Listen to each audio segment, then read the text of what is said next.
Elon, what kind of crazy dream would persuade you to think of trying to take on the auto industry and build an all-electric car? Well, it goes back to when I was in university. I thought about what are the problems that are most likely to affect the future of the world, or future of humanity. I think it's extremely important that we have sustainable transport and sustainable energy production. That sort of overall sustainable energy problem is the biggest problem that we have to solve this century, independent of environmental concerns. In fact, even if producing CO2 is good for the environment, given that we're going to run out of hydrocarbons, we need to find some sustainable means of operating. But most of American electricity comes from burning fossil fuels. How can an electric car that plugs into that electricity help? Right. There's two elements to that answer. One is that even if you take the same source fuel and produce power at the power plant and use it to charge electric cars, you're still better off. So if you take, say, natural gas, which is the most prevalent hydrocarbon source fuel, if you burn that in a modern General Electric natural gas turbine, you'll get about 60% efficiency. If you put that same fuel in an internal combustion engine car, you get about 20% efficiency. And the reason is, in the stationary power plant, you can afford to have something that weighs a lot more, is voluminous, and you can take the waste heat and run a steam turbine and generate a secondary power source. So, in effect, even if you take in transmission losses into account and everything, even using the same source fuel, you're at least twice as better off charging an electric car than burning it at the power plant. Okay. That scale delivers efficiency. Yes, it does. And then the other point is we have to have sustainable means of power generation anyway, electricity generation. So given that we have to solve sustainable electricity generation, then it makes sense for us to have electric cars as the mode of transport. So we've got some video here of the Tesla being assembled, which if you could play that first video. So what is innovative about this process in this vehicle? Sure. So in order to accelerate the advent of electric transport, and I should say that I think actually all modes of transport will become fully electric, with the ironic exception of rockets. There's just no way around Newton's third law. The question is, how do you accelerate the advent of electric transport? And in order to do that for cars, you have to come up with a really energy-efficient car. So that means making it incredibly light. And so what you're seeing here is the only all-aluminum body and chassis car made in North America. In fact, we applied a lot of rocket design techniques to make the car light despite having a very large battery pack. And then it also has the lowest drag coefficient of any car of its size. So as a result, the energy usage is very low, and it has the most advanced battery pack, and that's what gives it the range that's competitive. So you can actually have on the order of a 250-mile range. I mean, those battery packs are incredibly heavy, but you think the math can still work out intelligently by combining light body, heavy battery, you can still gain spectacular efficiency. Exactly. The rest of the car has to be very light to offset the mass of the pack, and then you have to have a low drag coefficient so that you have good highway range. In fact, customers of the Model S are sort of competing with each other to try to get the highest possible range. I think somebody recently got 420 miles out of a single charge. Bruno Bowden, who's here, did that, broke the world record, 425. That was the good news. The bad news was, to do it, he had to drive at 18 miles an hour constant speed and got pulled over by the cops. Yeah, I mean, you can certainly drive. If you drive at sort of 65 miles an hour under normal conditions, 250 miles is a reasonable number. Let's show that second video showing the Tesla in action on ice. Not at all a dig at the New York Times, this, by the way. What is the most surprising thing about the experience of driving the car? In creating an electric car, the responsiveness of the car is really incredible. So we want to really have people feel as though they've almost got a mind meld with the car. So you just feel like you and the car are kind of one. And as you corner and accelerate, it just happens, like the car has ESP. You can do that with an electric car because of its responsiveness. You can't do that with a gasoline car. I think that's really a profound difference, and people only experience that when they have a test drive. I mean, this is a beautiful but expensive car. Is there a roadmap where this becomes a mass market vehicle? Yeah, the goal of Tesla has always been to have a sort of a three-step process where version 1 was an expensive car in low volume, version 2 is sort of medium price and medium volume, and then version 3 would be low price, high volume. So we're at step 2 at this point. So we had a $100,000 sports car, which was the Roadster. Then we've got the Model S, which starts at around $50,000. And our third generation car, which will hopefully be out in about 3 or 4 years, will be a $30,000 car. But whenever you've got really new technology, it generally takes about 3 major versions in order to make it a compelling mass market product. And so I think we're making progress in that direction, and I feel confident that we'll get there. I mean, right now, if you've got a short commute, you drive, you can get back, you can charge at home. There isn't a huge nationwide network of charging stations now that are fast. Do you see that coming, really, truly, or just on a few key routes? There actually are far more charging stations than people realize.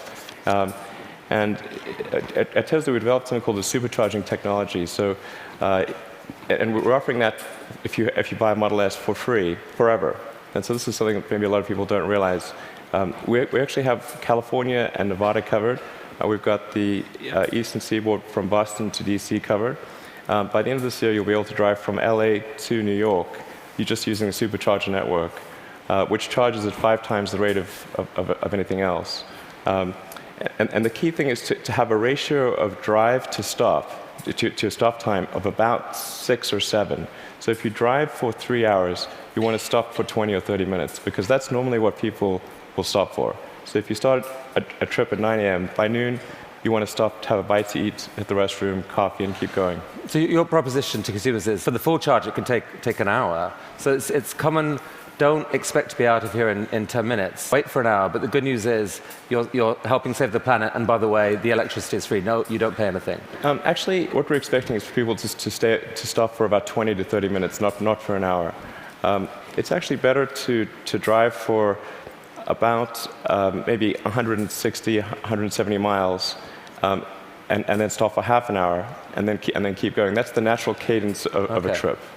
All right. So this is only one string to your energy bow. You've been working on this solar company, Solar City. What's unusual about that?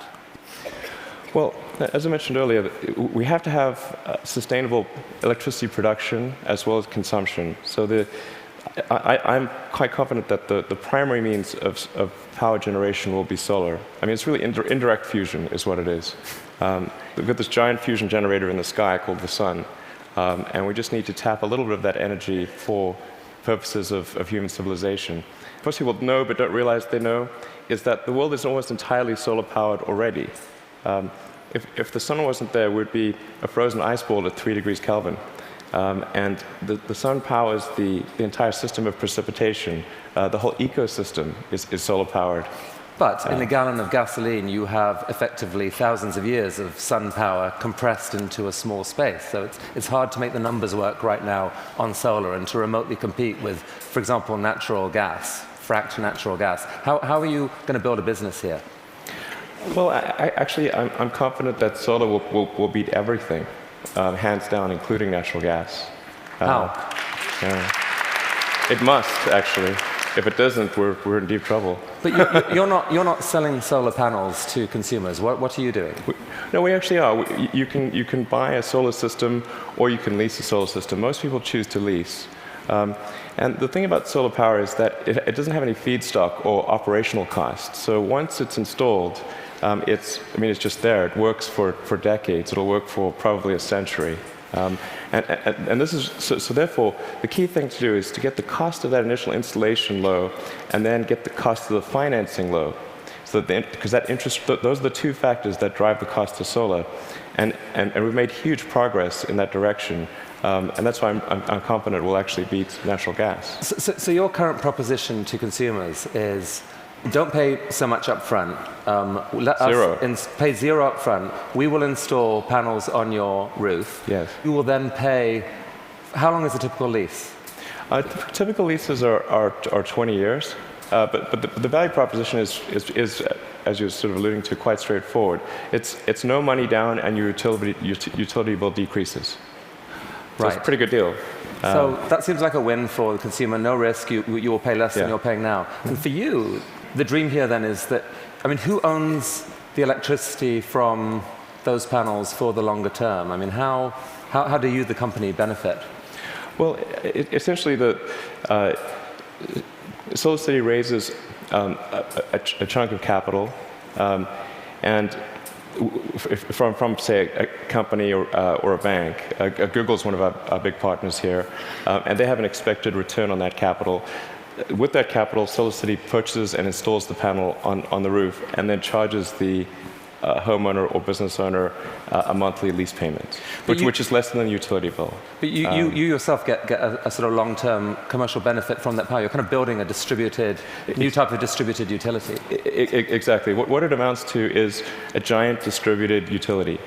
And I think it's a good thing, because utilities have been this monopoly, and people haven't had any choice. So effectively, it's the first time there's been competition for this monopoly, because the utilities have been the only ones that own those power distribution lines, but now it's on your roof. So I think it's actually very empowering for homeowners and businesses. And you really picture a future where a majority of power in America, like within what, a decade or two, or within your lifetime, is solar?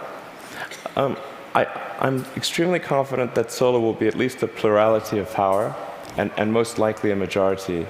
And I predict it will be a plurality in less than 20 years. I'd say I made that bet with someone. The definition of plurality is? More from solar than any other source. Who did you make the bet with? With a friend who will remain nameless, but just between us. And I made that bet, I think, 2 or 3 years ago. So in roughly 18 years, I think we'll see more power from solar than any other source. All right. So let's go back to another bet that you made with yourself, I guess. I mean, a kind of crazy bet. You'd made some money from the sale of PayPal. You decided to build a space company. Why on earth would someone do that? Got that question a lot. That's true. People would say, "Did you hear the joke about the guy who made a small fortune in the space industry?" And he, obviously started with a large one as the punchline. And so I tell people, well, I was trying to figure out the fastest way to turn a large fortune into a small one. And they'd look at me like, oh, is he serious? And strangely, you were. What happened? It was a close call. I mean, things almost didn't work out. We came very close to failure, but we managed to get through that point in 2008. The goal of SpaceX is to try to advance rocket technology, and in particular to try to crack a problem that I think is vital for humanity to become a spacefaring civilization, which is to have a rapidly and fully reusable rocket. Would humanity become a spacefaring civilization? So that was a dream of yours in a way from a young age, or like you dreamed of Mars and beyond? I did build rockets when I was a kid, but I didn't think I'd be involved in this. It was really more from the standpoint of what are the things that need to happen in order for the future to be an exciting and inspiring one. And I really think there's a fundamental difference if you sort of look into the future between a humanity that is a spacefaring civilization that's out there exploring the stars on multiple planets. And I think that's really exciting. And compared with one where we are forever confined to Earth until some eventual extinction event. So you've somehow slashed the cost of building a rocket by 75%, depending on how you calculate it. How on earth have you done that? NASA has been doing this for years. How have you done this? Well, we've made significant advances in the technology of the airframe, the engines, the electronics, and the launch operation. I mean, there's a long list of innovations that we've come up with there. That they're a little difficult to communicate in this talk, but not least because you could still get copied, right? I mean, you haven't patented this stuff. It's really interesting to me. You didn't patent because you think it's more dangerous to patent than not to patent. Since our primary competitors are national governments, the enforceability of patents is questionable. It's really interesting. But the big innovation is still ahead, and you're working on it now. Tell us about this. Right. So the big innovation. In fact, let's roll that video, and you can talk us through it. What's happening here? Absolutely. So the thing about rockets is that they're all expendable. All rockets that fly today are fully expendable. The space shuttle was an attempt at a reusable rocket, but even the main tank of the space shuttle was thrown away every time. And the parts that were reusable took a 10,000-person group 9 months to refurbish for flight. So the space shuttle ended up costing $1 billion per flight. Obviously, that doesn't work very well for... So what just happened there? We just saw something land? That's right. So it's important that the rocket stages be able to come back, to be able to return to the launch site and be ready to launch again within a matter of hours. Wow. Yeah. Reusable rocket.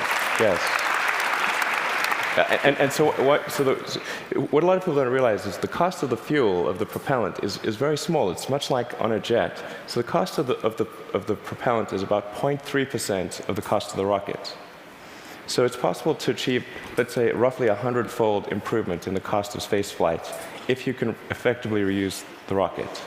Wow. That's why it's so important. Every mode of transport that we use, whether it's planes, trains, automobiles, bikes, horses, is reusable, but not rockets.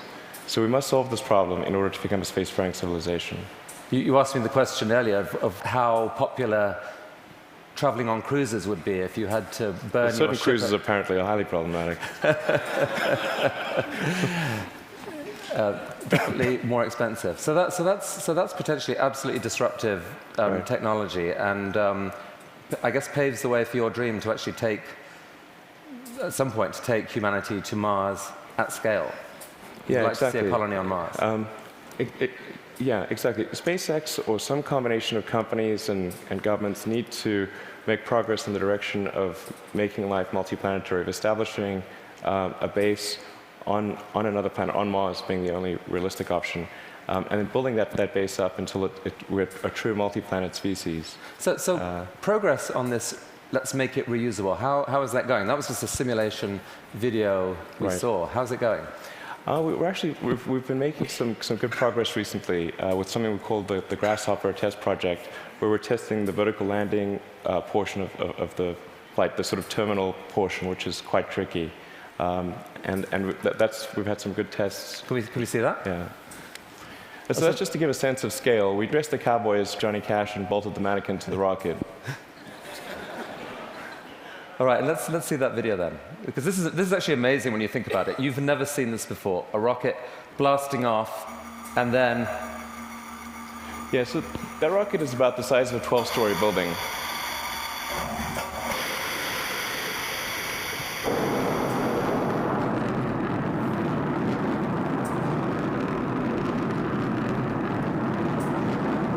So now it's hovering at about 40 meters, and it's constantly adjusting the angle of the pitch and yaw of the main engine and maintaining roll with cold gas thrusters.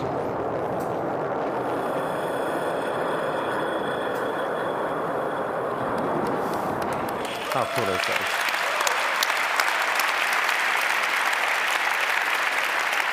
Elon,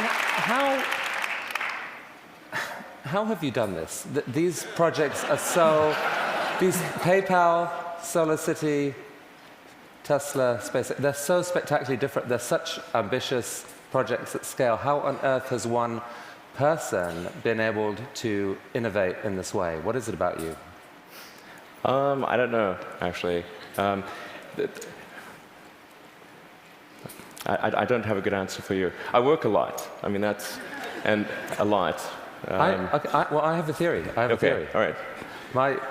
My theory is that you have an ability to think at a system level of design that pull together design, technology, and business. So if TED was TBD, design, technology, business, into one package, synthesize it in a way that very few people can, and this is the critical thing, feel so damn confident in that click-together package that you take crazy risks. You bet your fortune on it, and you seem to have done that multiple times. I mean, almost no one can do that. Can we have some of that secret sauce? Can we put it into our education system? Can someone learn from you? It is truly amazing what you've done. Oh, thanks. Thank you. Well, I do think there's a good framework for thinking is physics. You know, the sort of first principles reasoning. I mean, generally, I think there are. What I mean by that is, boil things down to their fundamental truths and reason up from there, as opposed to reasoning by analogy. Through most of our life, we get through life by reasoning by analogy, which essentially means kind of copying what other people do with slight variations. And you have to do that, otherwise it's mentally, you wouldn't be able to get through the day. But when you want to do something new, you have to apply the physics approach. Physics has really sort of figured out how to discover new things that are counterintuitive, like quantum mechanics. It's really counterintuitive. So I think that's an important thing to do. And then also to really pay attention to negative feedback and solicit it, particularly from friends. This may sound like sort of simple advice, but it's hardly anyone does that, and it's incredibly helpful. Boys and girls watching, study physics. Learn from this man. Elon Musk, I wish we had all day, but thank you so much for coming to TED. Thank you. That was awesome. It was really, really cool. Look at that. Just think about it. That was fantastic. Thank you so much.